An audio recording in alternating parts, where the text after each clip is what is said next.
Why is my eviction taking so long? This is a question that we'll get occasionally from landlord clients, and it's a very reasonable question. In Illinois, eviction actions are what are known as statutory summary proceedings. And what this means is that these types of cases are supposed to proceed more quickly than other types of litigation. Therefore, clients have a very reasonable expectation that their files will be moved quickly and inexpensively. Here at Castle Law, we pride ourselves on doing just that. Sometimes, though, things don't go that way, and there are issues that cause these files to get bogged down in the system. Well, why does this happen? Today, I want to present some information as to why, on occasion, these cases end up going longer than they should.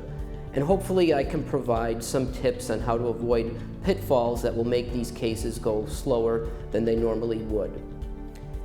First, it's important to understand that even with statutory summary proceedings, there are some processes that are built into the law that require that the cases drag on for a little bit. You do have to serve preliminary notices. You do have to get a party served with a summons and a complaint. When you get to court, you do have to deal with the issue nowadays, with mediation usually being mandatory, and then of course the possibility of a trial. Now, with trials, this is one of the areas that drives my clients absolutely crazy. And again, I understand and sympathize with their concerns. A lot of times I'll call up a client and say, the judge set the trial date for such and such date, and then the client will say, well, why are we even going to trial? This person owes me money, there's nothing to try. Or in cases where you have a so-called squatter, why are we going to trial? The person has no right to be in my property, etc. Well, the problem is in Illinois, anybody, even in a statutory summary proceeding, even if it's small claims, evictions, whatever, anybody who wants a trial is going to get a trial. So there's some time built into the process, built into the law, built into the code, built into the case law. I do find, as frustrating as this is, and as much as I sympathize with my clients' concerns, those who deal with this the best, those who end up having the least stress, as much as it's understandable that they don't like the process, they do accept that the process is what it is, and we just focus on navigating that process. Another big issue, and again, these are not complicated cases, but one of the biggest challenges I find as a practitioner in these types of cases is just getting people served with their preliminary notices, served with their summons. We work with really great process servers at Castle Law, but even when you have good process servers, there are people who know how to avoid service. There are other confusing situations that arise. It's not uncommon, even for a very diligent process server, to get the wrong person served. Sometimes you've got multiple people at units. So that's just another example of some issues that slow the process down. Sometimes, and again, this is also understandable, sometimes clients try to do their own notices, and we don't find out till we get to trial that they've done it incorrectly. A common mistake is that people will tell me that they serve their tenant personally. They'll check that box on the affidavit. Of course, when we get to court, we find out when they're questioned under oath that they actually posted the notice to the door.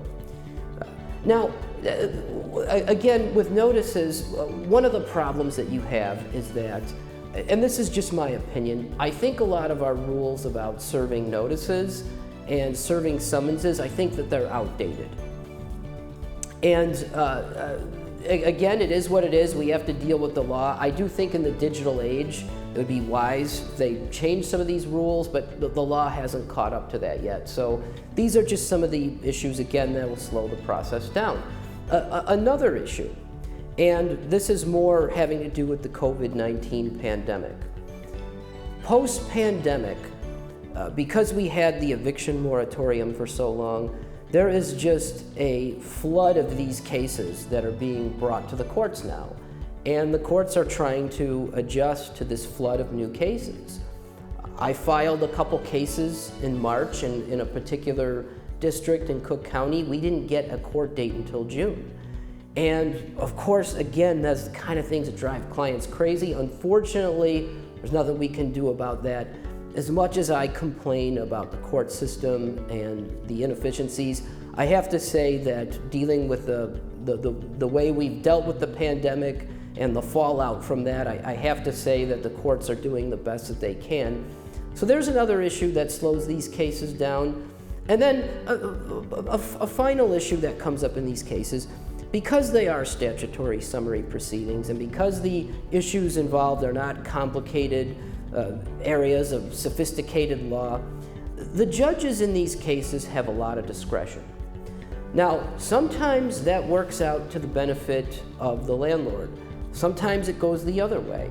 I've had a lot of judges give very long stays on orders of possession. I've had judges kind of bend the rules a little bit to help a tenant out who's having a hard time.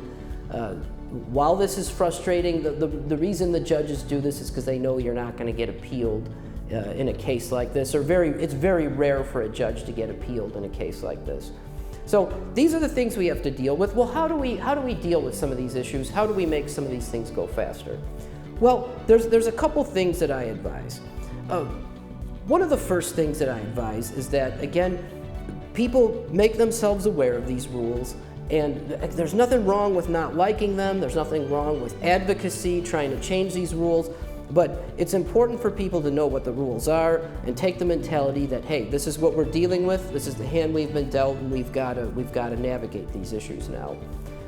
One thing that helps, and different clients are different in their expectations with this, some clients like to coordinate with the process servers.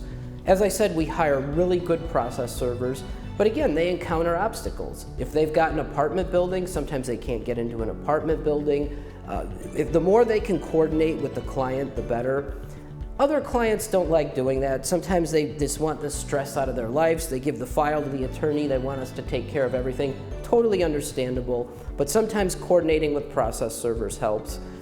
Making sure you got your notices right helps. Talk to your attorney before you draft a notice. One thing I do for my clients as a courtesy, I say, send me your notice. I'll take a quick look at it. I can tell you if it's right or if it's not right. Another thing that helps is, in Illinois, the law is for service of preliminary notices in eviction cases. You have to serve them a certain way, and I won't get too much into the details of this, but usually you have to serve that in person. Not the easiest thing to do. And again, there are people who avoid, so sometimes this causes delays. Well, the good news is, other than Cook County, because there's a new ordinance in Cook County that actually forbids this, outside of Cook County, what I would tell my landlord clients to do is take a look at your lease, have your lease authorize a situation where you can serve a tenant a notice by email, by posting a notice on the door.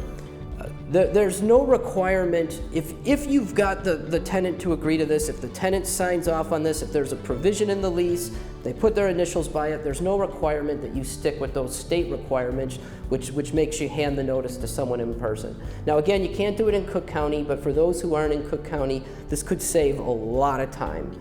You know, when someone is in default, you just send them an email, you post a notice on the door. You don't have to play this cat and mouse game where you try to track them down and hand them the notice. The final thing that I would suggest, and this is a hard pill for a lot of my clients to swallow, but particularly with those who are suing for both rent and possession. And I realize that's not the case with all my clients. Some people just want possession. Some of them are dealing with so-called squatters, whatnot. But when you have a case that is a joint possession and rent case, where the tenant is not paying rent and the landlord is suing both to get an order of possession and a money judgment, what I always tell my clients to do, use that potential money judgment as leverage and be willing to waive the money. And here's why I say this. Again, this is hard for some folks to accept, especially if they're due months and months worth of rent, which happens occasionally. If you go to court, you go to trial, you get a money judgment, let's assume you get a full money judgment, every penny you're asking for. The odds of you collecting that judgment are very rare. Very unlikely. And think about this reasonably. A tenant who's not paying rent is typically not going to have money to collect. You could have a $10,000 judgment, you could have a $10 million judgment. The client doesn't have, or excuse me, if the tenant doesn't have money, you're not going to be collecting that money. In the 10 plus years that I've done this for big commercial landlords, I've done this for small-time residential, ma and pa investors. I've been awarded millions of dollars worth of judgments in these cases. I've collected almost none of it. There are so many ways to get out of paying a judgment. I should do another video just on that. So what I recommend is if a tenant is willing to leave sooner in exchange for making an agreement where the landlord will waive the rent, it's usually a wise thing to do. Very hard for some landlords to accept that. And as I always tell all my clients, I'm happy to go to trial. I'm happy to get you as much of a money judgment as you want, as much as we can get. I get paid either way, but sometimes it's better for the landlord client if they use that money as an opportunity to get back in possession of their premises sooner. In conclusion, what I'd like to say for those of you who are already clients, thank you again for your business. I hope this video was informative and provided a little extra education.